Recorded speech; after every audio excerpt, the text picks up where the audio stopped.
नमस्ते, मेरा नाम है अभिषेक भारद्वाज। देखिए, हम ज़िंदगी लगा देते हैं एसेट्स बनाने में, लेकिन उस एसेट्स का ट्रांसफ़र कैसे होगा, इसके बारे में बहुत कम लोग सोचते हैं। विल एक इम्पॉर्टेंट डॉक्यूमेंट है, लेकिन वो सिर्फ लीगल डॉक्यूमेंट नहीं है, वो आपके परिवार का एक बहुत बड़ा हिस्सा है। इस एपिसोड में मैंने बात किया है मिस्टर रवि और मिस हिमानी से, जो एक लीगल प्रैक्टिशनर है। इस पर्टिकुलर एपिसोड में उन्होंने आपको बताया कि विल क्यों इंपॉर्टेंट है और कौन सा ऐसा वक्त है जब आपने विल बना लेनी चाहिए, और बहुत इंपॉर्टेंट बात, विल का डिस्कशन घर में कैसे शुरू करना चाहिए। अगर आप अपनी फैमिली को फ्यूचर में अननेसेसरी लीगल डिस्प्यूट से बचाना चाहते हो तो ये कॉन्वर्सेशन आपके लिए। So thank you Ravi, thank you Himani for joining. Before we start, आपके बारे में थोड़ा एक ब्रीफ मिल जाए हमको, हमारे व्यूअर्स को, and then we will start with this. So what do you do first and how did you land up in this particular space? मतलब as a lawyer and how did you land up here? कैसी आपकी journey रही? आप एक एक करके अपने बारे में बताएं। So thank you first of all, thank you for inviting us. And जिस बारे में आज हम बात करने वाले हैं, it's very crucial nowadays, since अभी I directly jump to the point before giving my introduction. Since अभी हाई कोर्ट ने भी कहा है प्रोबेट इज़ नॉट मैंडेटरी, अब ये तो कह दिया बट लोगों को इसका मतलब नहीं पता। द मेन रीज़न मैं यहाँ इसके लिए आया हूँ कि ये बस ये 3 शब्द है जो मुझे बताया ना, ये not mandatory, probate not mandatory का मतलब क्या होता है आपके फ्यूचर के लिए जो सीनियर सिटीजन है। With that I will also tell you I am an advocate practising in Bombay high court and lot of other subordinate courts. 1-2 matters Varanasi में किए, इलाहाबाद में करा हूँ, फिर I have visiting all the courts. Of the purpose for my journey as an advocate was this कि आप जब तक ये सब कोर्ट्स नहीं देखते हो, आपको जज क्या सोचता है, वहाँ के एडवोकेट्स क्या सोचते हैं, उनकी सोच लेकर आपको वो कैसे प्रैक्टिस में डालना है, वो तब आप समझते हो। आप अगर एक ही कोर्ट में बैठते हो, मतलब सिर्फ हाई कोर्ट में, there is an X amount of people coming from X background, but आप जितना बैकग्राउंड ज़्यादा जाओगे, मतलब आप जैसे कोई भी ट्रायल कोर्ट है, सबऑर्डिनेट कोर्ट्स है, आप जितने जाते हो, हर जगह एक अलग अलग एडवोकेट है, उसका एक अलग अलग दिमाग है, उसके एक अलग अलग अंडरस्टैंडिंग है। इवन अगर हम सिर्फ विल की बात करें तो उनकी एक अलग अलग अंडरस्टैंडिंग, उससे आप सीखते हो। And that what brought me to this field. जैसे when I started practicing in 2015, I have joined different seniors. I've had my experiences with the people who have worked in family law. They have taken matters of SEBI. I have also assisted on the matters with different financial scams with Ketan Parekh and Unka scam. I was appearing for a senior for SEBI. Then they have appeared with her with NFDC's National Film Development Corporation, taking other family matters. So you understand the values and then you explore your field. And then you slowly realize the law is not only in X field. People ask me, क्या रे आपने civil किया है, criminal किया है, क्या किया? It's law. Law is for public.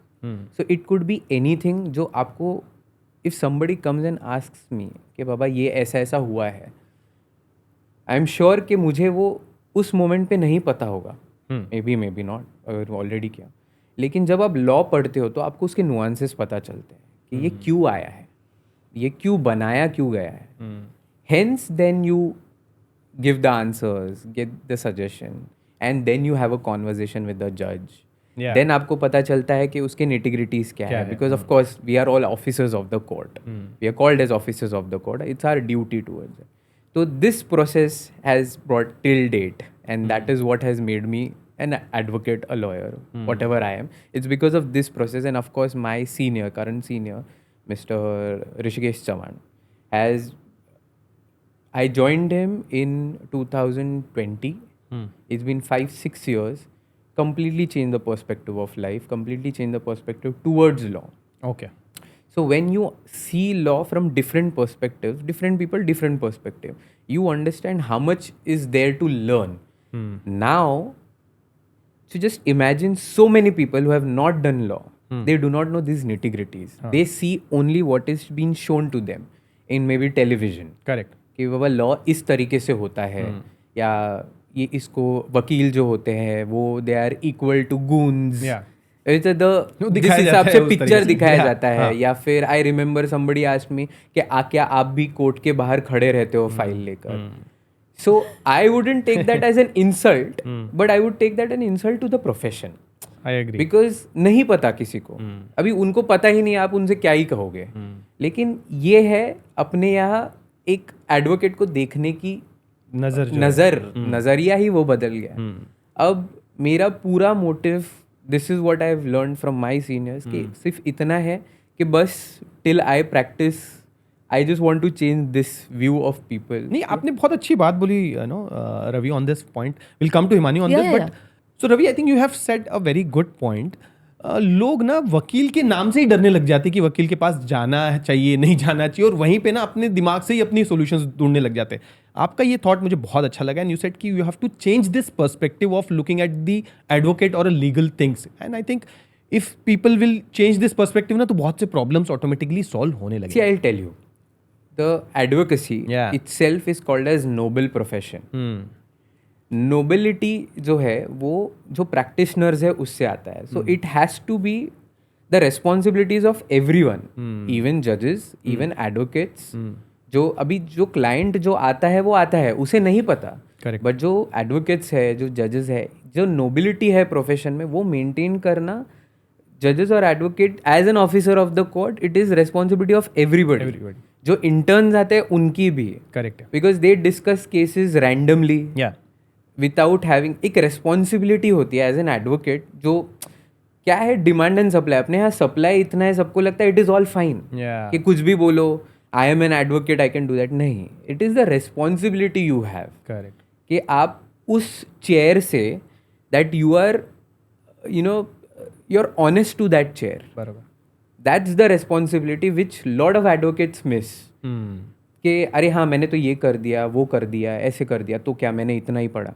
It is your responsibility to research thoroughly. Correct. कहीं ना कहीं what judges also help, कि आपको बताएंगे. इनफैक्ट ये विल के ऊपर ही बहुत से लिटिगेशंस ऐसे होते हैं, कोर्ट में चले जाते हैं कि अरे विल बना लिया, लेकिन अभी ये जजमेंट के पहले कि कोर्ट में चले गए, पता नहीं क्या हो रहा है. जो एडमिनिस्ट्रेटिव स्टाफ होता है वो आपको दौड़ाते रहेगा, ये नहीं है, वो नहीं है. Even advocates get frustrated. तो लेकिन जजेस जो है उनको पता है कि ये सच्चाई है, this is what it is to be done, this is the entire process. So they also help. There have been cases advocate जजेस अकोमोडेट यू सो मच. होता है करेक्ट. कि उनको भी पता है कि ये अभी if I travel to any other subordinate court, उनको पता है ये बाहर से आए हैं, कि he has travelled all the way here, so they will take their roll call. वो देखेंगे मैटर विल का है, तो they will honestly tell you कि देखिए ये प्रोसेस है, this court follows this process, you follow that, they will help you. But ये पार्ट एडवोकेट्स बताते नहीं है क्लाइंट को, because of course there are pockets involve. Correct. And the nobility goes there. Correct. फिर सामने वाले को लगता है कि अरे देखो, ये तो सिर्फ पैसे के लिए एडवोकेट बना है. इंटरेस्टिंग. आई थिंक हम लोग एक डिटेल में इस पे एब्सोल्युटली करेंगे. Himani ji, if you can just share about yourself and how did you land up here. Yeah. First thing, thanks Abhishek for taking us for this through and through place where we can really convey our thoughts. I have done too many different things and I landed up in lawyer profession. I don't know by fluke or by destiny. That's very difficult for me to say. But I have done my MA in psychology, and after that I was into career counseling, and I was working with educational verticals, different, right from teaching, soft skill training, and then placement, recruitment, that kind of part. But luckily that I bumped onto Advocate Ravi, where I'm not only getting law as in complete law, which a law student should understand, लेकिन law का जो हमारे दिमाग में picture था, if you remember Damini, तो हमको सनी देओल में सिर्फ 2.5 किलो का हाथ याद आएगा, लेकिन तारीख पे तारीख. बट हमको अमरीश पुरी का वो चड्ढा याद है जो बाल पीछे करता है. And because of that the image of lawyers in our head is very crooked one. This is one part. और एल्स इफ यू सी एक बंदा काफ़ी है, then you get very much inspired कि yes, a good lawyer knows the integrity of law and the small something that is in between the lines and which needs to be taken seriously, where even Asaram Bapu is not getting the bail. So that kind of thing, when we saw pictures or movies, So our whole idea about lawyers is so much movie driven, Yeah. television driven. But ये जो will वाली चीज़ है, ये हमने अपने पिताजी से, अपने दादाजी के सामने यही सुना है कि अगर किसी बच्चे ने विल की बात कर ली तो हमारे मरने का वेट कर रहे हो. वो बहुत टची टॉपिक हो जाता है. And then when we came across like as at a personal basis, when my father passed away, he had made a will long back, which he never revived. And now touch wood that we don't have any problem among the sibling, but this is a long process and very expensive process. My father passed away after 5 years of big ailment. So it was ऐसा नहीं था कि उनको पता नहीं था कि ये होने वाला है, फिर भी उन्होंने नहीं रिवाइव किया. My father-in-law 2 एंजियोप्लास्टी, उसके बाद उनका 82 ईयर्स का एज, बट स्टिल उन्होंने विल नहीं बनाई. So now thankfully there is no problem, but if you see into the things we are going to spend an number of amount with a court process and things जो easily आराम से हो जाता. तो that is one part. No, in fact I think आप जो experience बता रहे हैं ना, यही चीज़ मुझे यहाँ तक लेके आया. मैंने अपने फैमिली में और रिलेटिव्स में ये सारी चीज़ें देखी है, और आई फील सो बैड जो 2 भाई को हम देखते थे कि यार we have to be like him, जब मैं बड़ा हूँगा कि मैं इनके जैसा बनूंगा. आज वो कोर्ट में है, अब फादर चले गए, अब उनके पास मॉम बची है, और मॉम ये देख कर अलग दुखी है कि यार ये चीज़ें हो क्या रही है. सो मेरा मतलब आपको पहला क्वेश्चन होगा कि मतलब आज भी बहुत सी फैमिलीज विल बनाने से ना बहुत डरती है और बचती है. आपने एज ए एक्सपर्ट अगर आप बता पाए कि ऐसा क्यों है, पहली चीज़, और उसके भी पहले कि विल का इंपॉर्टेंस क्या है, if we can start with this. Definitely. अभी द बेसिक चीज़ है, I will once again repeat myself, जो विल है. अभी आप जब एक लॉ को देखते हो, ये एक सिंपल एक लाइन है, लॉ किसके लिए बना गया है, बनाया गया किसके लिए है? ये सोसाइटी के लिए है. जैसे सोसाइटीज़ बढ़ती है वैसे लॉज चेंज होता है. जैसे progressive societies, progressive laws, and that doesn't mean society regressive है तो लॉ रेग्रेसिव हो जाए. इट जस्ट कि जैसे जैसे सोसाइटीज़ आगे बढ़ते जाती है, नीड बढ़ते जाता है. लेकिन तो इसका समेशन ये है कि लॉ पब्लिक के लिए बनाया गया है, सो दैट लो एक बना रहे, एक फ्रेमवर्क बना रहा है, सब सही चलता रहे. अब उसमें हर एक चीज़ का एक अलग अलग लॉ है. मतलब when we are sitting here, when we are sitting in this room, there is a law to this. अब हर चीज़ में अगर एक बल्ब है वो उड़ गया and you been paying continuously and there is consumer law, आप बहुत सी चीज़ों में लॉज एक एक कैसे ढूंढने लग जाओगे. देयर इज सर्विस सेक्टर, डा. उसके लिए भी फिर धीरे धीरे अपने यहाँ जैसे लॉ बढ़ते गया, पीपल सॉ कि अभी अपने यहाँ इतनी कम्युनिटीज़ है, इतना रिलीजन है, तो इनके एक अलग अलग लॉ है. बट एक चीज़ कॉमन है कि बाबा what happens when your parents die. अब जो इतना उनकी जमा पूंजी है वो करेगा कैसे, कौन कहाँ लेकर जाएगा? अभी वहाँ आता है हमारे जो पर्सनल लॉज होते हैं. हर एक रिलीजन का एक पर्सनल लॉ होता है, जैसे हिंदू का है, मुस्लिम्स का है, क्रिश्चियंस का है. तो उस हिसाब से आपको वो प्रॉपर्टी डिस्ट्रीब्यूट होती है. बट अभी पेरेंट्स ये सोचेंगे कि हाँ वो तो लॉस तो है, तो दे देंगे, देखा जाएगा, हम तो क्या, हम चले जाएंगे फिर देखे जाएंगे. बट वो जो आपने जो कहा कि फैमिली झगड़ा करके आ गए, अब वहाँ एक झगड़ा क्या हो सकता है आपके हिसाब से कि यार तुझे ज़्यादा क्यों मिल रहा है, मुझे ज़्यादा मिलना चाहिए क्योंकि मैंने पूरी ध्यान दिया उनके ऊपर. तो उनको पता ही नहीं है पेरेंट्स को कि ये विल शब्द जो है, विल मतलब मर्जी एट दी एंड, कि मेरी मर्जी है कि मेरे ए जो बच्चा है उसे एक एक्स अमाउंट मिले या फिर एक्स प्रॉपर्टी मिले, और जो बी है उसे बी प्रॉपर्टी मिले. लेकिन इसको हम लिखे कैसे, क्या हो सकता है विल, मतलब क्या उसे रजिस्टर ही करनी चाहिए, क्या उसे यही होना चाहिए, यही पता नहीं है. सो वो जाते ही नहीं है कि वो देखने के लिए कि विल का इम्पोर्टेंस ही क्या है. विल तो ये तो मूवीज़ में देखा है, उनका एक पर्सपेक्टिव ये हो जाता है, जो बहुत पैसे वाले लोग होते हैं वो विल बनाते हैं. हमारे पास तो एक ही घर है, ये घर, इसमें ही हमारा पूरा जन्म गया है, अब यही घर है. सडनली आपको पता चल गया वो घर के आजू बाजू में इतनी डेवलपमेंट हो गई, अब बच्चों को भी पता है ये घर पे कोई नहीं रहने वाला, बट सडनली रीडेवलप हो गया, इतनी प्रॉपर्टी की Property की कॉस्ट value बढ़ बढ़ गई, गई, yeah. अब आ गया आपका अंदर से कि यार अब in a कुछ चाहिए greedy. इसमें। Greed आ हाँ, गई अब आपकी। ये यार मुझे भी चाहिए अब इसमें कुछ अभी चाहिए, हिस्सा। हाँ। पहले तो बोल रहा था कि नहीं यार मेरा भाई है, इसे दे दूंगा मैं, करेक्ट। तो मेरा बड़ा भाई है, तुम ले लो, छोटा भाई है, नहीं तेरा सब।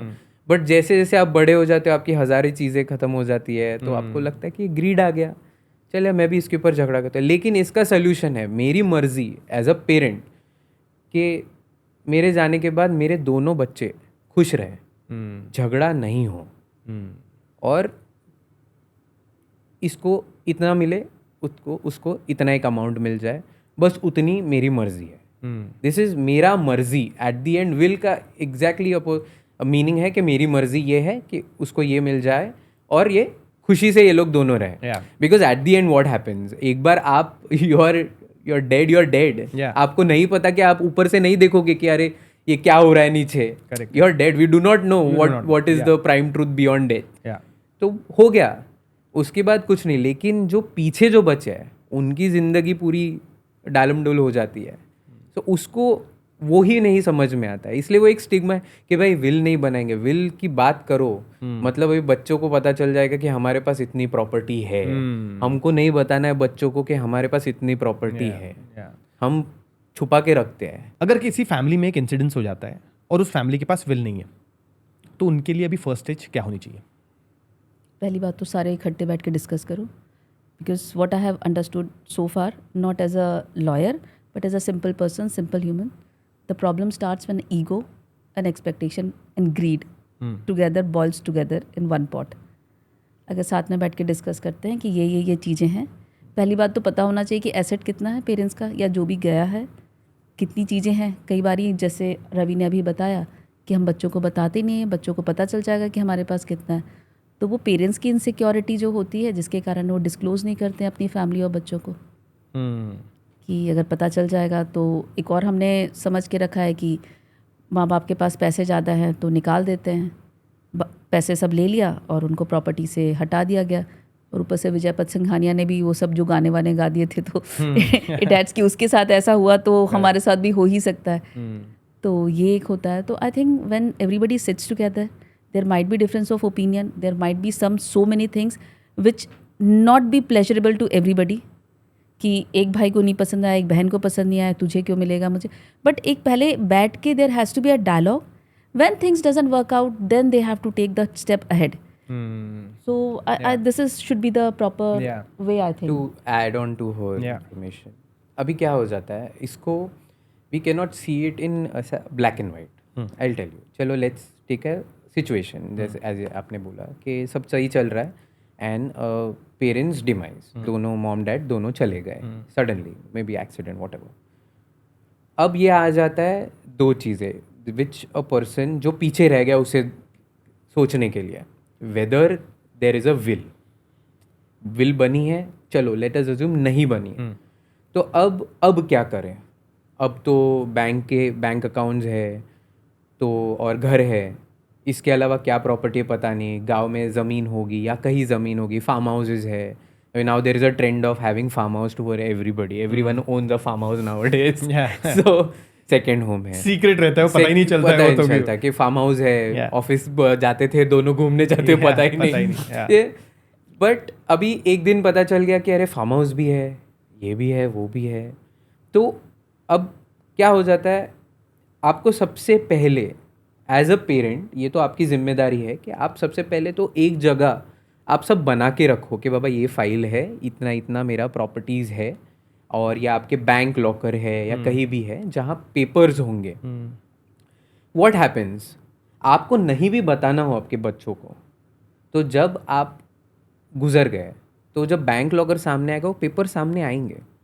अब जब पेपर्स ही सारे यहाँ वहाँ है, डिस्पर्स्ड है, तो अब पता ही नहीं है कि क्या है क्या नहीं है। That leads to more fight. अरे मुझे पापा ने बताया था, क्या हो जाता है, चलो let's assume you are an brother. अभी पापा ने बताया था आपको 2 साल पहले कि सुन मैंने एक प्रॉपर्टी लिया है, वो तो तेरे नाम पे करूँगा, मुझे पता नहीं है।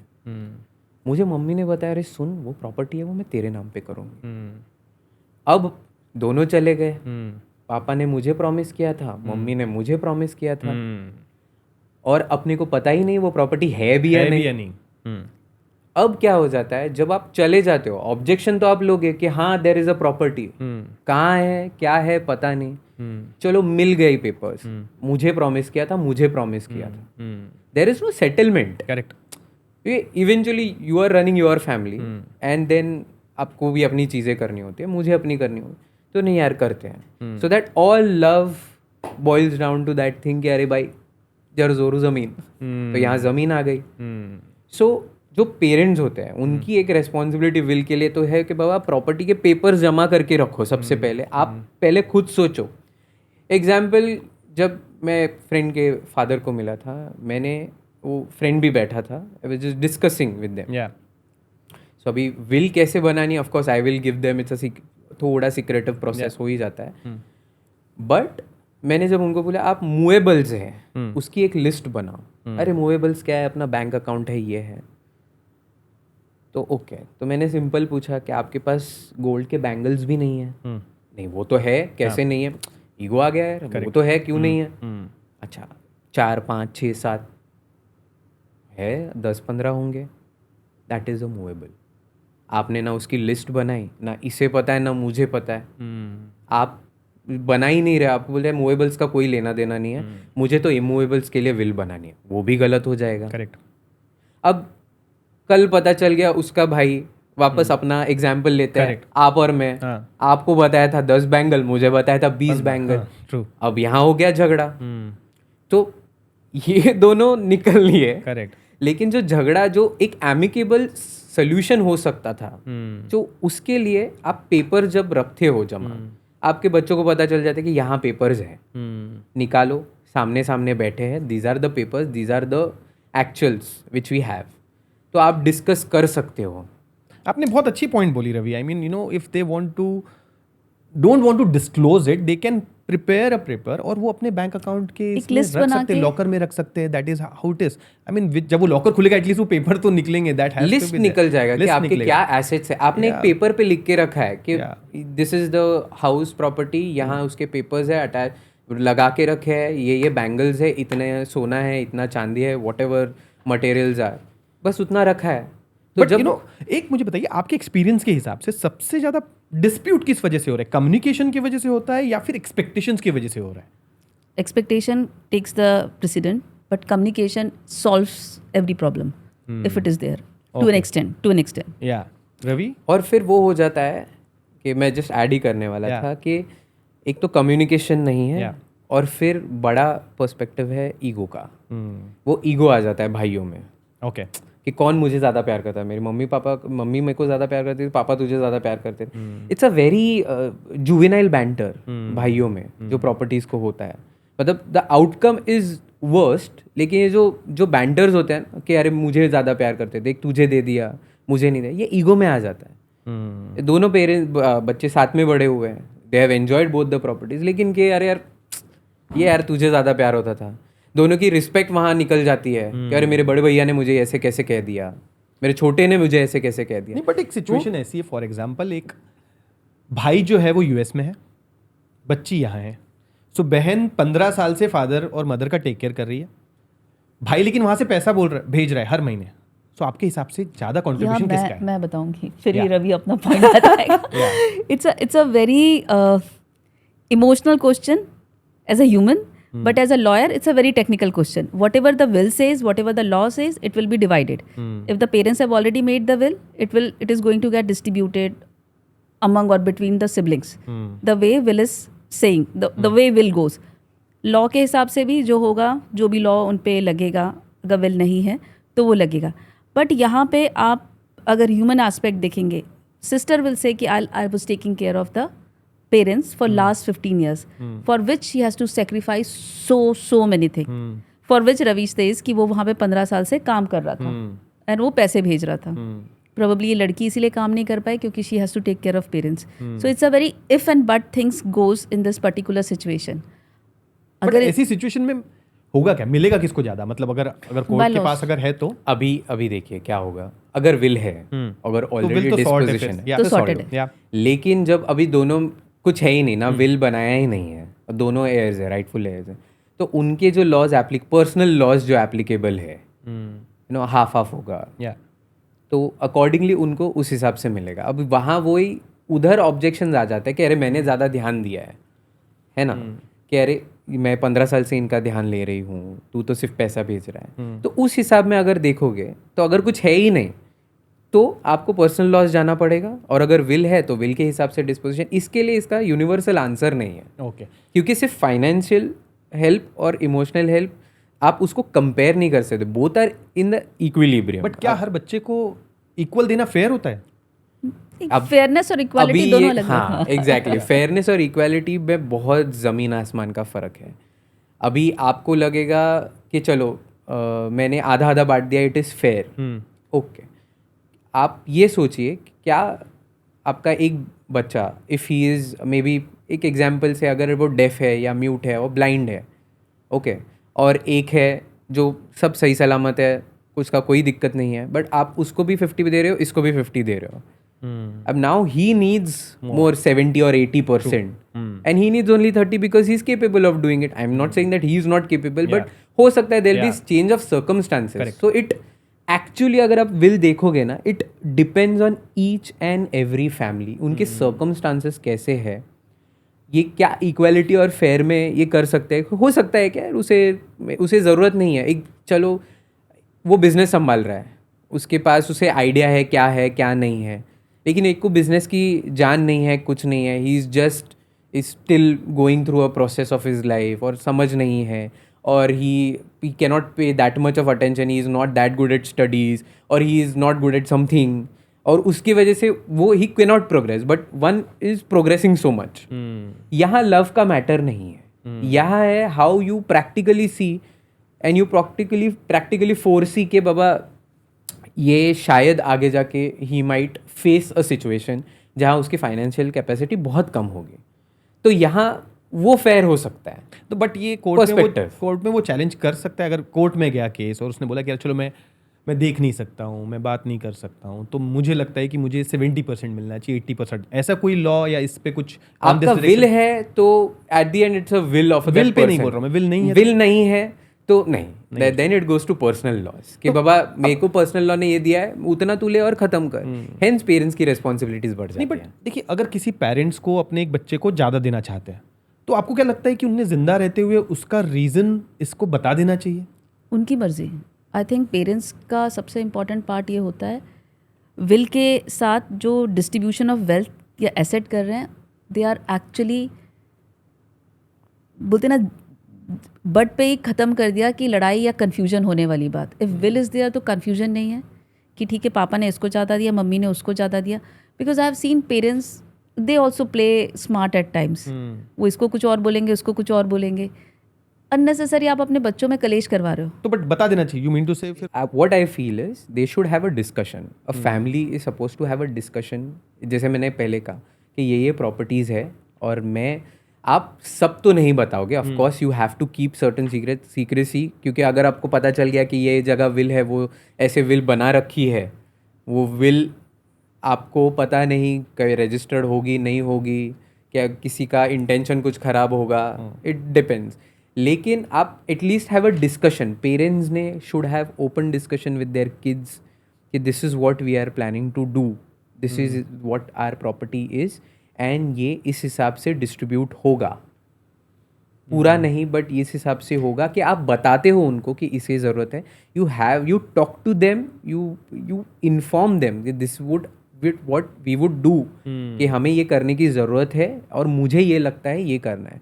At the end nobody can tell you कि पापा आप विल में ये लिखिए, ऐसे नहीं हो सकता, क्योंकि वो मेरी मर्जी है। अब वो बोलकर भी अगर लास्ट में बोलता है कि ठीक है मैंने ये डाल दिया, अब तुझे जो करना है कर ले, विल कहाँ है शायद ये नहीं बताए, लेकिन कि मैं ये करने की सोच रहा हूँ, उसमें शायद 10% आगे पीछे होगा। लेकिन this will help a lot many families कि आप ये झगड़ा खत्म कर देते हो। करेक्ट।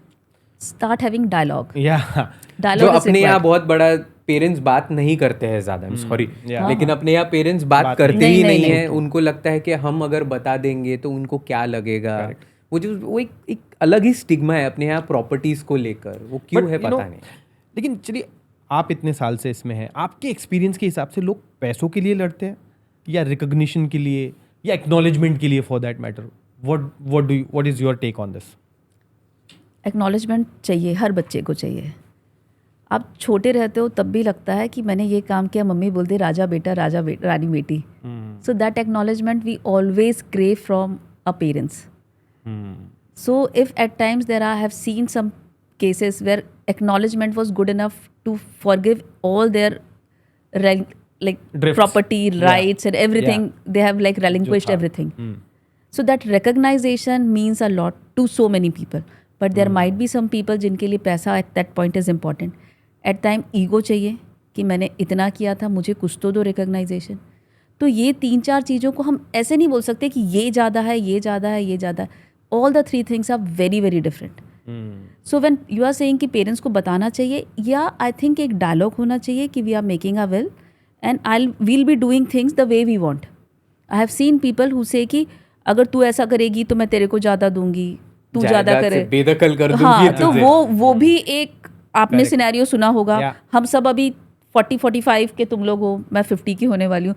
तो we have seen this kind of people as well who use property या अपनी वसीयत as a tool to get their things done. नहीं, बट आपने एक चीज़ सही बोली. देखिए, अभी भी हमारे सोसाइटी में इस चीज़ पर डिस्कशन करना मतलब एक लगता है कि यार बच्चों का इंटरेस्ट अब हमारी प्रॉपर्टी में जायदाद पर आ गया है. तो एक सिंपल सिचुएशन से समझते कि अगर कोई ठीक है 38-40 साल का है, उसको अपने फादर से ये डिस्कशन करना है because it may resolve lot of problems in future because उनके सिबलिंग्स हैं, तो उसने ये शुरुआत कैसे करनी चाहिए? ही शुड, मुझे ऐसे लगता है कि आप आपके पेरेंट्स को, मतलब अगर आप बोलो, उन्हें सिचुएशन दो कि ये ऐसा ऐसा, मतलब अगर नहीं होता है, अगर आपने विल नहीं बनाई है, क्योंकि यूजुअली आप जब सबसे पहले आप बोलो पेरेंट्स को कि अरे आप विल बना दो, सबसे पहले बोलेंगे अच्छा क्यों, तुझे प्रॉपर्टी चाहिए, हाँ. तुझे पैसा चाहिए, तुझे प्रॉपर्टी चाहिए, बदल गया तू, शादी होने के बाद बदल, ये बहुत कॉमन डायलॉग होता है. बहू तो सबसे पहले ब्रांड की जाती है. शादी होने के बाद तू बदल गया, अब तू कमाने लग गया तो तू बदल गया, अब तूने दुनिया देख ली तू बदल गया, अब तुझे प्रॉपर्टीज के बारे में बात करनी है. ये जो चीज़ है ना, आप बैठो, आप सबसे पहले आप देखो, पापा से, पेरेंट्स से बात करिए कि देखिए पापा, अभी ये प्रैक्टिकल सोल्यूशन है. अभी उनको कुछ लगे कि ये मेरे प्रॉपर्टी के पीछे पड़ा, और वो बहुत से पेरेंट्स के साथ होता है कि मुझे लगता है इसका वो, लेकिन उनको ये भी समझाने की ज़रूरत है कि ये विल है. विल कब एक्शन में आती है, उसके ना कंडीशंस होते हैं. विल तभी आती है जब आप गुजर जाते हो, उसके पहले आप विल को एनफोर्स नहीं कर सकते. तो आप जो भी प्रॉपर्टी है वो आपके जाने के बाद डिस्ट्रीब्यूट होगी. तो आप जब तक ये उन्हें समझाओगे नहीं कि देखो विल का मतलब ये होता है, तो यहाँ प्रॉपर्टी नहीं चाहिए, बट ये आपके सेफ्टी के लिए, आपकी वाइफ की सेफ्टी के लिए. अभी हो सकता है हस्बैंड है, वाइफ है, मैं हस्बैंड पहले गुजर जाए, father will go first and mother is still behind, और ये कंडीशन तो आपने जस्ट बताई कि मम्मी खड़ी है वहाँ. करेक्ट. यही अगर विल हो जाता, बात हो जाती उनकी करके कि बाबा विल है, तो उन्हें ये दिक्कत ही नहीं होती. तो आप उन्हें समझाओ. अगर पापा को नहीं पता है तो आप उन्हें समझाओ कि बाबा विल ये होता है, और उसके बाद आप जाने के बाद ये प्रॉपर्टीज डिस्ट्रीब्यूट होंगी. तो आपको इसके मत सोचिए कि पैसा दे रहे हो, आपको जो बनानी है बनाई है. You have to gain their trust. आपको जैसे विल बनाइए, बट बनाई है. बट मुझे एक और आइडिया है इसमें, वाइल वी डिस्कसिंग, लाइक देखो, आज एज अ बच्चा जब अपने फादर से डिस्कस करना चाहता है तो एक कहीं ना कहीं लगता है इसको प्रॉपर्टी में इंटरेस्ट आ गया, वो है, मतलब विच इज़ किसी को भी लगेगा. एक सिचुएशन ये भी हो सकती है कि जो आपके फैमिली है, जो आपके रिलेटिव्स है, if they can start the conversation with your parents कि यार चलो हम लोग, बिकॉज आपने कभी कुछ एक सेमिनार किया, आपने मुझे बताया, और वहाँ पे बहुत लोग आए, अनएक्सपेक्टेड लोग आए. We were not expecting. You were not expecting, I think, and we were discussing कि एक 30 साल का भी लड़का वहाँ पर आया था कि he wants to understand what is will. वो he was asking कि अगर मेरी बीवी मुझसे कुछ चाहती है, just 30-year-old कि No, but it's a fair thing to come and understand. Exactly. Absolutely. हम इंश्योरेंस में जब हम अपना बेनिफिशियरी डालते हैं, तो हम अपनी प्रॉपर्टी में बेनिफिशियरी क्यों ना डालें? So I think it's a fair point. तो मैं वही समझना चाहूँगा कि अगर आज को ये डिस्कशन करता है, और वो डिस्कशन चलो बच्चा नहीं स्टार्ट कर रहा है, बट एटलीस्ट कोई क्लोज फैमिली मेंबर, कोई क्लोज रिलेटिव आपके पेरेंट्स से डिस्कस करे कि भाई you should start doing it, तो एक बेस तैयार हो जाएगा, then you can just come into it, you know, rather than immediately jumping in. I don't know, how do you suggest no this? Abhishek, इसमें प्रॉब्लम क्या होगा, कोई रिलेटिव अगर आएगा तो द चाइल्ड और द चिल्ड्रन और द सन और daughter, they have to talk to the relative. फिर बोलेगा वो रिलेटिव ने कहीं ऐसे बोल दिया कि आपका बेटा या बेटी बोल रही थी कि communication तो वो चालू लेयर्स आ जाएगा. जाएगा, वो कोई मतलब का नहीं है. तो अच्छा, ग्रेपवाइन हो जाएगा. Grapevine. So it's better you should go and talk, Yeah. create a Openly, situation have- openly. So rather than beating around the Bush, ऐसे पापा के साथ मम्मी के साथ बैठो. आई थिंक कि आप लोग के पास जितनी एसेट है, प्रॉपर्टी है, बैंक बैलेंस है, एक उसकी विल बना लीजिए सो दैट मेरे में और भाई में, मेरे में और दीदी में या उसमें आगे कुछ प्रॉब्लम नहीं हो सकता है आप लोग बहुत सारी चीज़ें खरीदें या बेच दें या रखें नहीं रखें, बट उसको रिवाइव करते रहना चाहिए.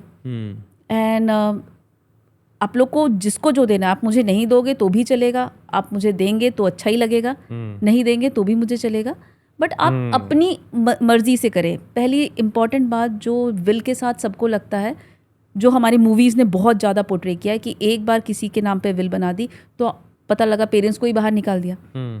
एज रवि जस्ट सेड कि दैट बिकम्स एकदम ही funny है वो, will बन गया, निकल जाओगे. निकल जाओ तो रुको. वो पॉसिबल ही नहीं है. विल आपकी तभी इफेक्टिव होगी once you are not there. Yeah.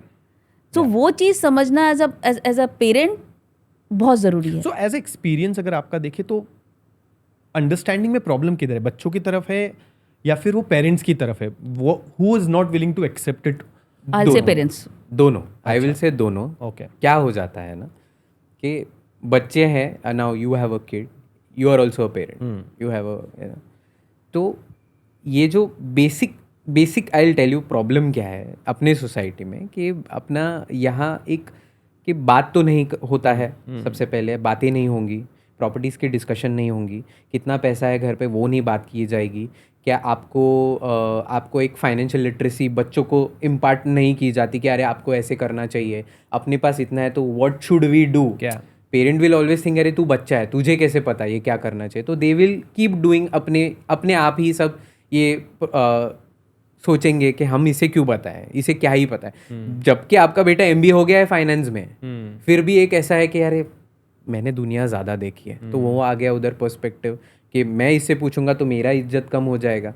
They don't look your children. अपने यहाँ है ना कि मम्मी पापा को एक दर्जा है, बट आपको वो रिस्पेक्ट एक अलग चीज़ होती है. ये बातें करना, आप जब तक ये बात नहीं करोगे तो वो रिस्पेक्ट सिर्फ वो रहेगा, एक वो ब्लाइंड रिस्पेक्ट है. So that they are on the pedestal. Correct. Exactly. आपको इनको खुश करना है. जैसे अभी कि मैंने तुम्हारे लिए इतना सब किया. अभी जैसे एक एग्जाम्पल लेते हैं तारे ज़मीन पर. ईशान अवस्थी डिसलेक्सिक किड है, वो सिर्फ गाली खाता है, बट उसका भाई is a good tennis player, topper है. So you see his face कि जैसे से ही is not jealous of his brother, but उसे बुरा लगता है कि यार पापा डांट रहे हैं मुझे, नोबडी इज अंडरस्टैंडिंग मी. अब ऐसे सिचुएशन में कभी बात होगी ही नहीं, वो बोल ही नहीं पाएगा कि अरे यार मेरे को, उसकी मम्मी शायद से बोल दे लेकिन नहीं ये तो प्रॉपर्टी मेरा है, ये तो कितना अच्छा कर रहा है. वो सिचुएशंस हर एक फैमिली की अलग अलग हो जाती है. तो नहीं, और अभी आई थिंक इसमें ना एक चीज़ मैं यहाँ पे ऐड करूँगा. लेट्स, आपकी जो सिचुएशन है उसी को आगे लेके चलते हैं. अब समझते हैं कि एक पेरेंट से डिस्कशन चालू हो गया विल का, ठीक है, लेट्स हम लोग एक विल बनाते हैं, दैट्स फाइन. अब विल बन गई, क्या पेरेंट्स ने वो विल अपने बच्चों को बता देनी चाहिए या फिर उसको सीक्रेट रखना चाहिए? नहीं, विल बन गई. हाँ. विल है, क्या है नहीं है वो हमारे जाने के बाद. सी So, you mean it's secret रहना चाहिए? It's simple. हाँ, आप ट्रांसपेरेंट रहो. हाँ. ट्रांसपेरेंट रहो कि विल है, मैंने विल बना के रखी है, ये विल आपको मिल जाएगी, है ना. मैंने जो आपके लिए रखा है, अगर आप, कोई पेरेंट होता है बहुत ओपन हो जाता है कि देख ये करके जा रहा हूँ, मे बी एक बड़ा कंपनी है एंड दे फील कि नहीं होना चाहिए प्रॉब्लम्स, तो वो बता दे जाएगा कि तेरे भाई को ये मिल रहा है, तुझे ये मिल रहा है, सो यू बी प्रिपेयर्ड. कोई पेरेंट्स नहीं बताएंगे. वो entirely depends on how good that family is, how they want to. अगर वो किस चीज़ को कैसे लेते हैं क्योंकि आपको पता है कि नहीं यार, I am open with my kid, but I hope अंदाज अपना अपना राम और श्याम. अभी एक एकदम ही गुंडा रहता है, एक एकदम ही एकदम, मतलब उनके जाने के पहले ही फिर चीजें चालू हो गई और I think पूरा घर का माहौल ही अलग डायरेक्शन में चल रहा है. फिर हर फैमिली के डायनामिक्स बहुत अलग होते हैं अभिषेक. तुम देखने जाओगे तो बहुत सारी चीजें जो होती है, जो पेरेंट्स कई बार ओपनली बताते हैं, and there are children who take it in a very wrong way, and there are parents who are very very ऐसे रिस्ट्रेन करते हैं इन्फॉर्मेशन अपने बच्चों से, तो वो भी एक अलग प्रॉब्लम है. So there has to be a balance, but हम एक टेलर्ड मेड सोल्यूशन सबके लिए नहीं दे बट आई सकते. Think we should conclude. I think जब हम विल बना रहे हैं वहां तक तो हम सेटल हो गए. Correct. विल बना रहे हैं, विल बना के रख दिए. अब हमारे जाने के बाद आप देख लेना. I think that's the better way, so that you know उनको तो शांति से जितना टाइम बचा है वो जीने दीजिए. हाँ That is एग्जैक्टली important. क्या हो जाता है अभी समझो कि कोई एकदम ही Curious है कि क्यूरियस है क्या रखा है क्या दिया है और उसे पता चल गया, चलो let us assume. See, that's why we can have so much assumption Yeah. and stories around it. कि in this case है राम बजाज श्याम बजाज गुंडा है. उसे पता चल गया अरे मेरे पापा ने तो मेरे नाम पे ये प्रॉपर्टी रखी है, मेरी जिंदगी कहीं नहीं जा रही है. तो विल तो है, मुझे तो प्रॉपर्टी आएगा, मेरी कंडीशन खराब है. अब ऑलरेडी आपने बता दिया कि अरे यार तो ठीक है पापा बाय, आ गई प्रॉपर्टी नाम पे. लेकिन एक दूसरा हम साथ है वाला, सब बच्चे एकदम अच्छे हैं, बाबूजी आलोकनाथ टाइप डैडी है, ये अपने हमारे भाईजान भी एकदम Correct है. नमस्कार वाले मोड में है. Yeah. So you have to understand those kids. अभी ये these are pictures which people have Yeah. Seen, तो उनको इस एग्जाम्पल से बराबर पता चल जाता है कि ऐसे हो सकता है. तो parents need to know their children कि बाबा मेरे बच्चे ऐसे हैं, तो मैं इनको कितना क्या बता सकता हूँ और मैं को कितना ट्रांसपेरेंट होना चाहिए. ऑफ कोर्स ऑफिस में भी कोई सीनियर पूरा नहीं बताता, नो एक गुरु भी शिष्य को सब नहीं सिखाता. इट हैज टू बी कुछ तो आप रखते हो ताकि वो कुछ एक लेवरेज वाला कार्ड रहे कि बाबा ये है. लेकिन आप बताते हो कि देख ये बना के रखा है कि मैं जाने के बाद तुम्हें परेशानी नहीं होगी. So you have to be prepared accordingly. So अब एक सिचुएशन है, यू नो अब पेरेंट्स तो चले गए, सो विल बनी नहीं है. तो कोर्ट जाने से पहले जैसे मैम ने बोला कि पहले आप आपस में बैठ जाओ, डिस्कशन कर लो, फिर भी हल नहीं निकल रहा है, तो क्या कोर्ट से पहले एक और कोई स्टेप है जहाँ पे फैमिली ने बैठ के इस चीज़ को सॉल्व कर लेना चाहिए, रेदर देन डायरेक्टली जंपिंग कि यार अब सोल्यूशन नहीं निकल रहा, अब हम लोग को कोर्ट ही जाना है. यस आप देखिए, सबसे पहले होगा कि आप एक तो सब पहले पूरा फैमिली बैठ के बात करें. हो गया, झगड़ा हो रहा है, नहीं हो रहा है, एक आप गए, एज वी आर ब्रदर्स, आप गए एक एडवोकेट के पास, मैं गया एक एडवोकेट के पास. एडवोकेट्स दोनों एक साथ आकर आपकी फैमिली मीटिंग हो सकती है कि आप बैठो, बात करो कि क्या है, ये प्रॉपर्टी है, ऐसा है. आपके वो झगड़े वहाँ ख़त्म हो सकते हैं अनलेस एंड अनटिल आप जाकर किसी को प्रॉमिस कर दो कि अरे सुन 10 करोड़ का प्रॉपर्टी है, तुझे मैं इसमें से 2 करोड़ दूंगा. हेंस यहाँ ये सब चीज़ें आ जाती है कि आप उसको किस हिसाब से आप उसका डिस्कशन करते हो. अगर वो डिस्कशन आपके मन में है कि एमिकेबली सॉल्व हो जाए तो वो एट द इंस्टेंस ख़त्म हो जाएगा. एट दैट इंस्टेंट आप चाहे तो एडवोकेट के पास जाओ, आपका फाइनेंशियल प्लानर में भी आपका सीए है फैमिली का, मॉम डैड का कोई सीए है, आप उनके पास चले जाओ. आप कोई मीडिएशन जो हल निकालते हैं, our courts have mediation centres है, आप वहाँ चले जाओ. यहाँ आप जाके जब कहते हो कि हम ये डिस्प्यूट है and we need to solve this, so experience person आपको असिस्ट करता है, आपको बताता है कि this will be the this is the entire process, और अगर आप नहीं सेटल करते हो तो ये हो सकता है, इतना आपको टाइम चला जाएगा, दैट प्रॉपर्टी विल बी एकदम गई गुजरी केस में चली जाएगी. प्रॉपर्टी है जो ऑलरेडी डिलैपिडेटेड कंडीशन में है, उसकी हालत और ख़राब हो जाएगी. वो लैंड उपजाऊ है लेकिन वो पूरा ख़राब, ना कोई आप नहीं करने दोगे उस पर खेती, ना कोई और कर पाएगा खेती, ना मैं किसी को नहीं दूंगा, रहने दो उसको ऐसे ही. Mental stress and the cost and everything keeps on piling up and increasing to the stress. Money like dent to your pocket, unnecessary hustle. और वो कैरी फॉरवर्ड होता है आपके बच्चों में. फिर आपके बच्चे आपस में बात नहीं कर रहे, फैमिली तो बात कर ही नहीं रही है, बच्चे भी बात नहीं कर रहे, बच्चे छोटे हैं फिर उनसे बात नहीं करना. फिर वो वो कजिन वाला जो चीज है वो भी खत्म हो जाती है, पूरा मैस हो गया है. वो ये हो जाता है कि अरे मम्मी पापा ना उनको अच्छे नहीं है उस. हाँ. और क्या हो जाता है फिर वो बातें हो जाती है कि अरे वो देखो प्रॉपर्टी के ऊपर ये क्या, तो वो पूरा सेपरेशन हो जाता है. जो बच्चे आराम से अपने साथ खेलते थे उनमें भी वो दरार हो जाती है. तो ये बातें अभी जैसे आपका वो पहले वाला क्वेश्चन था कि अगर आपके आजू बाजू वाले फैमिली जो है रिलेटिव्स है, अदर रिलेटिव्स, क्या वो सॉल्व कर सकते हैं. जब पेरेंट्स चले गए तो अगर आपके कोई क्लोज अंकल है, जैसे चाचा हो गए, मामा हो गए, आप वो आपका एक फर्स्ट लाइन ऑफ डिफेंस होता है कि बाबा देखो यार ये ऐसे कर रहा है. ये धीरे धीरे फिर आप लीगल रूट लो, because as an advocate I should not say this and people will criticise कि अरे ये कैसे हो गया है, this is not what an advocate should be, कि अरे बिजनेस जा रहा है.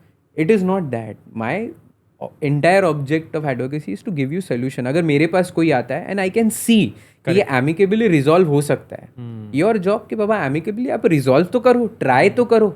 इवन कोर्ट से दैट कि आप पहले एमिकेबली रिजॉल्व करो. नहीं होता है तो वी आर हियर, जजेस will guide. There is entire process, entire administrative जो आपको हेल्प के लिए है. तो रवि एक सिचुएशन से और समझते हैं बहुत, क्योंकि ये बहुत कॉमन है इंडिया में. अब बहुत से केसेस हिमानी चल रहे हैं कोर्ट में. अब वो कोर्ट से डेट्स तो आ रही है, क्योंकि हर एक टाइम पर नया कोई सिचुएशन आ जाता है, नया कुछ डॉक्यूमेंट लग रहा है, फिर उस पर नया हियरिंग होना है. What will you suggest to the families those who are in the court struggling and fighting? What is the next step for them instead of now taking to the new date? Let's sit and discuss. क्या आप ऐसा कोई solution या ऐसी कोई चीज़ बता सकते हो? आप ये मत सोचिए कि उनका सिचुएशंस क्या है. ऑब्वियसली सबकी सिचुएशंस अलग है, सबका वहाँ पे पोजीशंस अलग है, बट आप अगर किसी को बताना चाहो कि इसको सिंपल वे में आ जाओ, अदरवाइज ये this is going to be more complicated if you from your experience. वो अभी ऐसे हो जाएगा कि आप सबसे पहले तो आप बैठो, ठीक है, एक जगह बैठिए, आप डिसाइड कीजिए कि आप कैलकुलेट कीजिए कि अब तक मेरा लीगल कॉस्ट कितना गया. ठीक है, मैं कितने दिन से कोर्ट आ रहा हूँ. ठीक है, और क्या मेरा ये प्रोडक्टिव जो टाइम होता है, ऑफकोर्स आप कोर्ट जाते हो, it takes toll on your body कि आप एक ही आपका केस नहीं देखते हो, आप हज़ारों चीज़ें देखते हो, और उसके ऊपर से भी आपको फिर स्ट्रेस आ जाता है कि अरे यार ये तो ऐसे हो रहा है, देखो मुझे भी शायद. तो आप बैठो, थोड़ा समझो कि कोर्ट का प्रोसेस आपके लिए बना है, बट क्या आपको वो लेना चाहिए, मतलब वो चीज़ है, इसका मतलब ये नहीं कि you have to avail that. आप बैठो, आप कॉस्ट देखो, आपका टाइम देखो कितना गया है, और आप देखिए कि और कितना टाइम जा सकता है आपके हिसाब से. Then you speak with your advocate कि मुझे लगता है कि इतना और टाइम जा सकता है, तो मुझे ये चीज़ अभी एक एक्स प्रॉपर्टी है, चलो एक घर है, उसके ऊपर आप 10 साल लड़ोगे. Does that make sense to you? कि एक प्रॉपर्टी है, चलो समझो एक 4-5 करोड़ की है, आपको चाहिए, मुझे 5 करोड़ चाहिए, आपको चाहिए 5 करोड़, कि यार प्रॉपर्टी तो चाहिए, वो आगे जाके बढ़ेगी. आप उसके ऊपर 10-15 साल लड़ ही रहे हो. वो प्रॉपर्टी रीडेवलपमेंट में जाएगी, सब जाएगा, उसके अलग कॉस्ट, रीडेवलपर आपको अलग से परेशान करेगा कि ये किसकी प्रॉपर्टी है, किसे पता क्या है. हाँ. आप जाओ कोर्ट जाओ, और एक्चुअली डिस्प्यूटेड प्रॉपर्टी के रेट तो वैसे ही कम हो जाते हैं, since you come from real estate background, so you very well know that. So basically बैठ के पहले बात, प्लस ये 15 साल का मेंटल स्ट्रेस, उसमें कॉम्प्लिकेशन आ जाएगा. जो केस लड़ रहा है वो गुजर गया. अब उनके बच्चे अरे करेंगे क्या, हमको तो पता ही नहीं है पेपर क्या है, फिर वो और चला जाएगा. It is a never ending process. आपको अगर उसको कट करना है ना, आप बैठिए, ये आप कॉस्ट देखिए, आपका अपॉर्चुनिटी कॉस्ट देखिए, ये जो आप टाइम मिस कर रहे हो, जो आप आपके घर वालों के साथ बैठ, आप कोर्ट में जाके टाइम वेस्ट कर रहे हो. So basically, party have to sit together, keeping the ego out of the room. That is very important. बहुत बार ये हो जाता है आपके लिटिगेशंस में, क्या होता है ना कि उसने ये बोला ना तो मैं ये बोलूँगा, उसने ये बोला तो ये बोलूँगा. यहाँ इसके लिए कोर्ट्स का ड्यूटी होता है, कोर्ट्स ये सब चीज़ें एंटरटेन नहीं करेगा. ये आपका घर का झगड़ा है, आप मुझे बताओ. हेंस दे से कि बाबा आपके डॉक्यूमेंट्स में क्या है वो बताओ, ये आपके घर के झगड़े, ये नल के ऊपर के झगड़े मुझे मत बताओ. इसके लिए अगर वो कट हो जाता है, तो आपको एज एन एडवोकेट, आप एक बार कोर्ट चले गए तो ऑफकोर्स थ्रू एडवोकेट जा रहे, तो एडवोकेट भी बताते ये सब बात मत करो. लेकिन क्या होता है, बहुत बार क्लाइंट नहीं उसने मुझे ऐसे बोला तो मैं यही करूँगा, उसकी वजह से वो डिले होते जाता है. And then the complications keep increasing.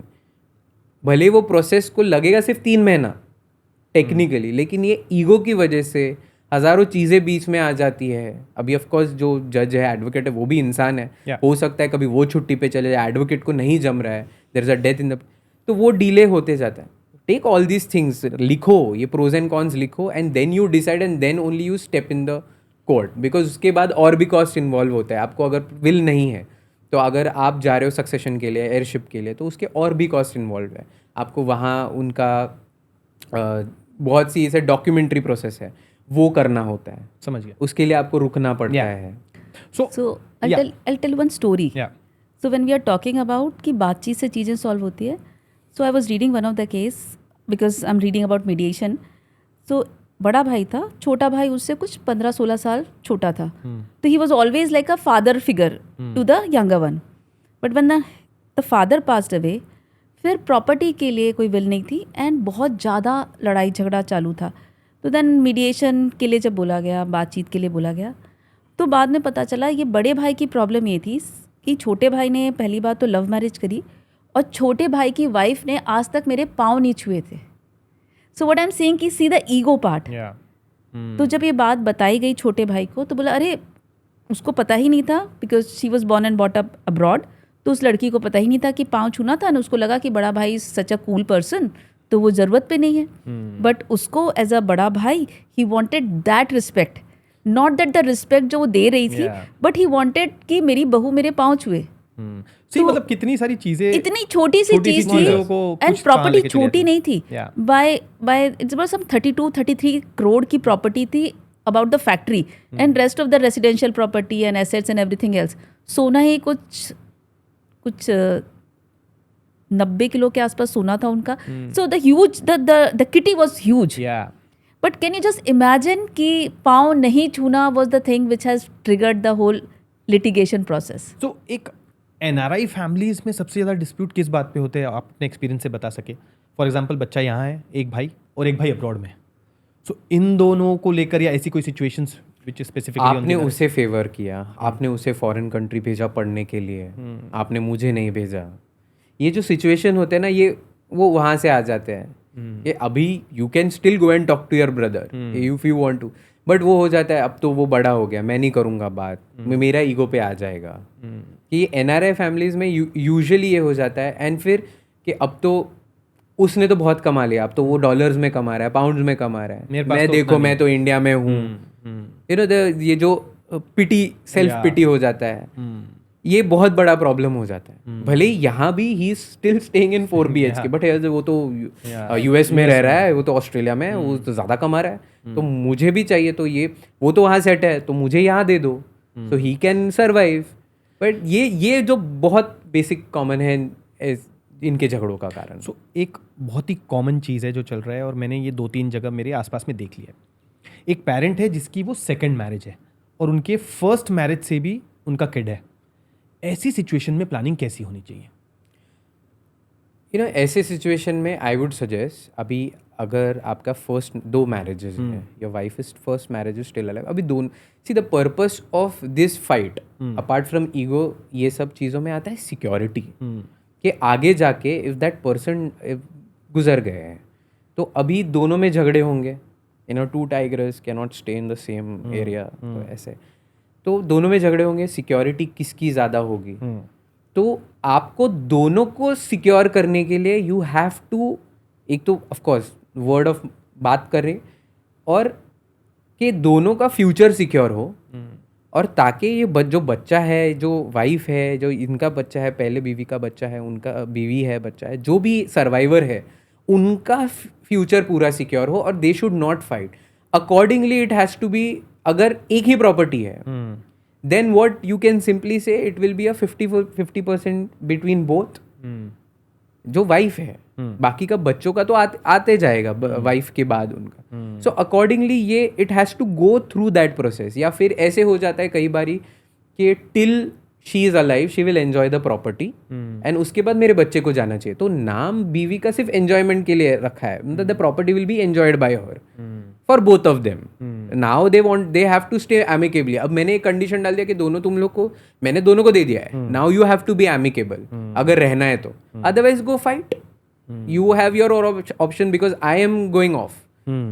तो कभी कभी ऐसा होता है दोनों का नाम रखा है till you enjoy the property, and then post that 50-50 will be given to X and Y, उनके बच्चों को. तो उसमें वो प्रॉब्लम्स आ जाते हैं रीडेवलपमेंट के. These will be those will be the nitty gritties of problems. तो एक है विल है, आप एक सिंपल पेज कि ये है, this is what I want, this is what I have, this is what I am giving for securing both the futures, always. So अगर एक, I think you are talking about Karishma Kapoor and Sanjay Kapoor case by any means. मतलब there are lot of things. मेरे कुछ families में भी है ऐसा कि जिनकी शादी हो चुकी है, उनका बच्चा ऑलरेडी है, अब उन्हें सेकंड मैरिज कर ली, उनके भी बच्चे हैं. तो first wife is alive? First wife is alive because she is separated and she has also married somewhere. Okay. So in that situation कैसा होगा? The child gets the inheritance if there is no will. या but child get, या समझ गया, या that's fine, fair. अब मुझे बताइए कि एक फैमिली है जिनका बिजनेस है, तो 2 बच्चे हैं, एक बच्चा बिजनेस में इन्वॉल्व हो गया, दूसरे बच्चे को बिजनेस से कोई लेना देना नहीं है. Now father is no more, अब the business is big, the son is doing his different business और a different job. Now in that dispute how it will happen? अभी अभी एक तो सबसे पहले अभी वो बिजनेस बड़ा है. अभी उन्होंने सोचा कि अभी अगर कंपनी है तो वहाँ तो अलग अलग चीज़ें आ जाती है, बोर्ड ऑफ डायरेक्टर्स, ये सब चीज़ें आ जाती है. बट कि एक छोटा समझ लेते हैं कि बड़ा फैक्ट्री है, लेट अस जस्ट कंसीडर एक बड़ी फैक्ट्री है, वाली बहुत बड़ी फैक्ट्री है, चलो पापड़ बना रहा है, Correct. एक छोटा है लेकिन सक्सेसफुल पापड़ बना रहा है, और बच्चा पूरा ध्यान से दे रहा है, और एक सिर्फ नाम के लिए रखा है उसने. अब जितना % आपको लगता है कि ये बच्चे ने कंट्रीब्यूट किया है, और अगर आपको लगता है कि उसका जो बिजनेस है it will help to grow, क्या मर्ज हो सकता है क्या दोनों के बिजनेस में, समझो एक एड कंपनी चला रहा है अपनी खुद की, he wants to do that, and एक अपना पापड़ है, तो क्या वो मर्ज हो सकता है? यू कैन पुट दैट कि बाबा you take this particular amount from this and you can invest, so I will give this 70-30 to you because you are running. अगर नहीं होगा, अगर ये 50-50 हो गया, तो again the question comes for equal, fair and equal distribution of the. But अगर बच्चा जॉब कर रहा है, उसका तो बिजनेस से कोई लेना देना नहीं, एक भाई तो एंड यू आर सेइंग कि the father dies without a will. If the father dies without a will, बच्चा ऑलरेडी एक बिजनेस उनका संभाल रहा है, पहले से ही बिजनेस में इंटरेस्ट था, दूसरा भाई तो जॉब कर रहा है, वो कहीं दुबई में है. अब क्या होगा ऐसी सिचुएशन में? क्या फिर भी बिजनेस डिवाइड होगा? पर्सनल लॉज आएंगे, पर्सनल लॉज उनके जैसे होंगे. और अभी अगर वो बिजनेस डिवाइड करना है, क्या उन्होंने ये ऐसे बता के रखा है कि इस हिसाब, मतलब अभी ऐसे हो सकता है कि ओरली बताया है उनके बोर्ड ऑफ डायरेक्टर्स को, या फिर what we are trying to figure out how will is important. Hence, that is why hence मैं वो कह रहा हूँ, अगर ओरली बता के गया बीवी को कि अरे मेरे जाने के बाद मेरा फैक्ट्री जो होगा इसे मैं पूरी 90% दूंगा, 10% वो तो जॉब कर रहा है तो उसे उस पर थोड़ा तो मिलना चाहिए, because he was a part of family. अब लेकिन वाइफ भी गुजर गई, अब आ गया बड़ा क्वेश्चन कि अब फैक्ट्री का होगा क्या. अब वो वहाँ दुबई में है, बट ही स्टिल वांट्स कि अरे ये तो मिलना चाहिए मुझे, तो 50-50 देना चाहिए. लेकिन वो 50-50 वाले में जो पूरा 100% दे रहा है सिर्फ फैक्ट्री से, उसके लिए वो गलत हो जाएगा, बिकॉज ही विल से कि वो ही is settled there, my entire life is I have given to this blood and soul to this particular factory. अब उसमें अगर आधा आधा पार्ट हो जाएगा तो मैं कैसे करूँगा? My entire will go to him. So hence वहाँ एक आपको विल इज योर सेवियर. तो नहीं, अभी तक जितने भी पॉइंट डिस्कस किए इसमें एक ही चीज़ निकल के आई कि विल कितना इम्पोर्टेंट पार्ट है. You know, if you prepare it neatly, cleanly, transparent, in a transparent way, it can solve lot of problems, lot of issues. Hence high court ने भी ये कहा ना, ऑनरेबल हाईकोर्ट ऑल्सो सेड कि if probate is not mandatory, उसका एक reason जो निकल सकता है कि एटलीस्ट आप वो स्टिग्मा से दूर होइए कि आपको विल बनाएंगे तो आपको उसको प्रोबेट के लिए आपको भाग दौड़ करना पड़ेगा, ये करना पड़ेगा, वो करना पड़ेगा. जी, मैंडेटरी नहीं है, आप जा ही सकते हो. अगर इश्यूज हो ही गए आपके भाइयों में, आप जाइए, उसका प्रोबेट का वो कॉपी ऑफ विल जो हाई कोर्ट अटेस्टेड होता है वो आप लीजिए. लेकिन अगर दोनों भाई एमिकेबल है और अगर विल नहीं रही तो आपको कोर्ट जाना पड़ेगा, आपको पूरा प्रोसेस करना पड़ेगा, सक्सेशन एयरशिप. लेकिन इन केस ऑफ विल जो मैंडेटरी अब प्रोबेट नहीं है, तो आप लोग बता सकते हो कि दिस इज द डिस्ट्रीब्यूशन. आप वो सोसाइटीज़ को बता सकते हो, आप बैंक्स को बता सकते हो, आप छोटे छोटे अगर कोई छोटी जगह पे जगह है, तहसीलदार है, उधर जाके बता सकते ये विल है, डिस्ट्रीब्यूशन ऐसे हुआ है हमारा. तो वो विल एक आपको एक रास्ता दिखा देता है. अगर आपको आज एक इंडियन फैमिली को सजेशन देना हो जिसके वजह से वो एक मेक से बात करना बंद ना करे about the will, what will be that suggestion? Talk to the children, be transparent, understand their way of thinking. As a parents, आपका 5 साल का है, मेरे एक 25 साल की और एक 22 साल का बेटा है. तो एक हद तक बच्चे क्या सोचते हैं ना, हम पेरेंट्स को पता होता है, उनकी थॉट प्रोसेस कैसी जा रही है ये पता होता है. So try to understand that important part. Second important part, nomination bank में डालने से, कहीं डालने से वो ऑटोमेटिक ट्रांसफ़र नहीं होता है. अनलेस एंड अनटिल आप सक्सेशन के लिए अप्लाई करते हो. अगर विल नहीं है, विल है, थिंग्स बिकम ईजियर. अगर आपने विल नहीं बनाई है, the process is going to be lengthy, difficult and very stressful. एक एक वर्ड में अगर आप आंसर दे सके कुछ लाइंस का, any important trend that family should be aware of. Making a will. Himani, Yeah. Making Will is important. Common mistakes that are increasing in recent years. They think we are invincible. invincible, correct? Despite इतना सब होने के बाद the world has gone through so much of pandemic. Wars, COVID सब देखा जाएगा. देखा जाएगा. हम तो The एकदम common अमर हैं. So common mistake is देखी जाएगी. So common mistake in recent years what you have seen is? अभी तो मैं बहुत छोटा हूँ और इतने पैसे हैं मेरे पास, मैं कोई करोड़पति तो नहीं हूँ. एक ही तो घर है एक ही हमारा. तो घर है. इसका क्या ही विल बनाएंगे. Real life situation that deserve more awareness. First is death and post death all the testamentary जो issues होते हैं, properties के जो issues होते हैं, you need awareness. क्योंकि अगर ये awareness आ गया ना, कोर्ट के जैसे अभी ये सब चल रहा है, जुडिशरी के पास प्रेशर है, ये नहीं कर रहा है, वो नहीं, ये बहुत से केसेस जो है वो कम हो जाएंगे. आप एक अगर अवेयरनेस डाल दो कि ये देखो ऐसे ऐसे होता है, it will help a lot. Fine. I think we had a great discussion. I would say thank you. Wonderful. Thank you, Himani. Thank you, Ravi. thank It you was so very much. insightful and I think I'm sure बहुत सारे viewers को ना ये episode देखने के बाद एक thought तो आएगा कि यार boss we are doing something wrong अगर हम लोग इस पे डिस्कशन नहीं कर रहे हैं. तो ये बहुत इंपॉर्टेंट था. और That was very important of you, like, and very nice that you started having this kind of podcast where we are starting that dialogue for will, which is a very, very difficult subject in our society. Correct. I'll just add on to Yeah. this. अभी जो seminar हुआ था हमारा, वहाँ we were expecting 10-20 लोग आएंगे. अरे हमें तो सोचा 4 से आ गए तो भी क्लब हाउस वालों को बिठा देंगे. जितने लोग आए थे उनको यही नहीं पता कि विल क्यों होना चाहिए. उनको यही नहीं पता कि will, and I am not saying कि दीज पीपल हाईली एजुकेटेड कि क्यों होना चाहिए. अभी of course not everybody is doing law, कोई दूसरे फील्ड में आईटी से है, क्या है ये हमको नहीं पता. और उनका जो एक्सपोजर है वो सिर्फ वो मूवी में दिखाया है कि अरे निकाल दिया घर से. तो उनको वो डर जो है वो अब कि मेरी तो एज इतनी है, अब मैं क्यों विल बनाऊं, ये तो जाना ही है. ये जो छोटे छोटे पॉइंट्स है ना, इसके ऊपर उनके डिस्कशन ज़्यादा थे कि अरे मेरा तो ये प्रॉपर्टी है, मेरा तो वो प्रॉपर्टी है, मेरे फादर इन लॉ ने नहीं. हज़ारों सवाल और उसके सिंस आपको अभी जवाब ऐसे मिल जाते हैं, है ना. There is information overload. उससे और कन्फ्यूजन है. अरे वो वेबसाइट ने ये बोला, वो वेबसाइट ने ये बोला. मैंने उनको सिर्फ इतना कहा कि आप डिस्कशन के लिए टेबल पे आइए, have a discussion with an advocate. आप यहाँ वहाँ देखने से आप जितना पढ़ोगे आप कंफ्यूज हो जाओगे. करेक्ट. एक रास्ता लीजिए, उस पे चलिए, आपको आपका सोल्यूशन मिल जाएगा. हर 10 सोल्यूशन के ये भी बनाऊंगा, अरे वो तो ये कहा, ये इसकी वजह से ज़्यादा प्रॉब्लम भी है.